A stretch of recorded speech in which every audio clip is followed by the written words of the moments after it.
Question Answer Hub channel lole tumalukok swagatam janaisu.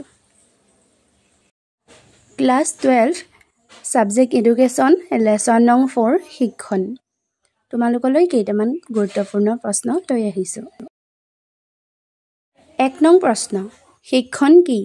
Uttor Shikkon hol obhiggotar jogedi protikriya ba achoron poriborton korai hoise shikkon. Question nong 2 শিক্ষণৰ প্ৰধান বৈশিষ্ট্যসমূহ লিখা।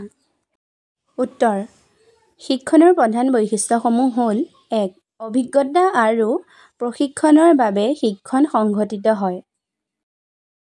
2 উদ্দীপক আৰু প্ৰতিক্ৰিয়াৰ মাজত সংযোগ স্থাপনেই হ'ল শিক্ষণ। 3 পৰিৱেশৰ লগত ব্যক্তিৰ সমযোজন কাৰ্য হ'ল শিক্ষণ। 4 শিক্ষণ উদ্দেশ্য প্ৰণোদিত। লক্ষ্য অবিহনে শিক্ষণ ফলপ্ৰসূ নহয়। আমাৰ ইচ্ছা বা প্ৰয়োজন পূৰাবলৈ আমি শিকিবলগীয়া হয়। শিক্ষণ মানেই সমস্যা সমাধান। আমি যেতিয়া কোনো এটা কাম শিকিবলগীয়া হয় তেতিয়া কিছুমান সমস্যা আমাৰ আগত উদয় হয়। কামটো কৰাৰ পিছত সমস্যা সমাধান হয়। 6 শিক্ষণ হ'ল এক সাৰ্বজনীন প্ৰক্ৰিয়া। 7 দেহ মানসিক পৰিপক্কতাই শিক্ষণত দৰকাৰী ভূমিকা পালন কৰে। অধিক পৰিপক্কতাৰ ফলত শিক্ষণ ক্ষমতা অধিক হয়, অৰ্থাৎ বয়স বৃদ্ধিৰ লগে লগে শিকাৰ ক্ষমতাও বাঢ়ি যায়। 8 অভ্যাসে শিক্ষণক স্থায়ী ৰূপ দিয়ে। পুনৰাবৃত্তি নোহোৱাকৈ কোনো শিক্ষণ স্থায়ী হ'ব নোৱাৰে। 9 আগ্ৰহ আৰু শিক্ষাৰ পাৰস্পৰিক সম্পৰ্ক আছে। আগ্ৰহ অবিহনে কোনো কথা শিকিব নোৱাৰি। 10 শিক্ষণ অভিৰুচনৰ ওপৰত নিৰ্ভৰশীল। অভিৰুচনে ভালদৰে কাৰ্যসাধনৰ বাবে শিকাৰুক মানসিক প্ৰস্তুতি বা অনুপ্ৰেৰণা আনি দিয়ে। 11 শিক্ষণ এক ব্যক্তিকেন্দ্ৰিক কাৰ্য। ব্যক্তিগত পাৰ্থক্যৰ বাবে সকলো মানুহৰে শিক্ষণ ক্ষমতা একে নহয়। 3 নং প্ৰশ্ন প্ৰচেষ্টা আৰু ভুল শিক্ষণ পদ্ধতিৰে কেনেকৈ শিক্ষণ সম্ভৱ হয়? উত্তৰ এই শিক্ষণ পদ্ধতি এডৱাৰ্ড লি থৰ্ণ্ডাইকৰ সংযোগবাদ শিক্ষাৰ তত্ত্বৰ ওপৰত প্ৰতিষ্ঠিত। তেওঁৰ মতে শিক্ষণ হ'ল উদ্দীপক আৰু প্ৰতিক্ৰিয়াৰ মাজৰ সংযোগ সাধনৰ ফল। চমুকৈ ইয়াক এছ.আৰ. চুক্তিতত্ত্ব বোলে।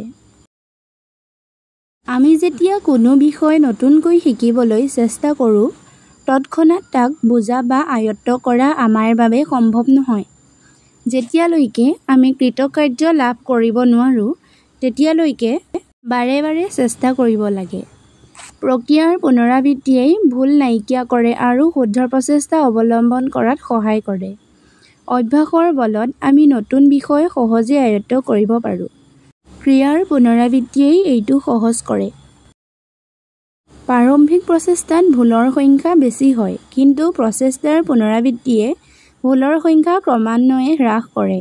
এইদৰে সময়ৰ পৰিমাণো ক্ষেত্ৰত ক্ৰমান্বয়ে হ্ৰাস হৈ আহে। শেষত ভুল নোহোৱা হয় আৰু ফলত শিক্ষণ সংঘটিত হয়।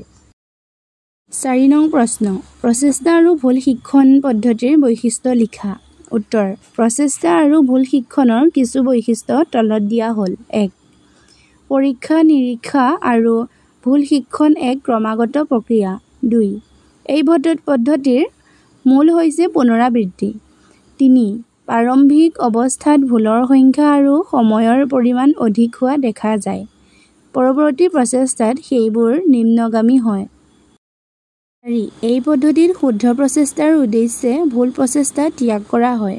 5 ইয়াক অন্ধযান্ত্ৰিক শিক্ষণ পদ্ধতি বোলা হয়। 6 মানুহ আৰু জন্তু উভয়ে এই পদ্ধতিৰ যোগেদি শিকে। 7 প্ৰচেষ্টা আৰু ভুল শিক্ষণ পদ্ধতিত উচ্চ বৌদ্ধিক বা মানসিক ক্ষমতাৰ প্ৰয়োজন নহয়। ই সাধাৰণ আৰু সৰল শিক্ষণ পদ্ধতি। আজিলৈ ইমানেই।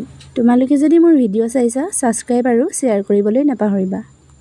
আৰু ভিডিঅ' কেনেকুৱা পাইছা কমেণ্টত জনাবলৈ নাপাহৰিবা।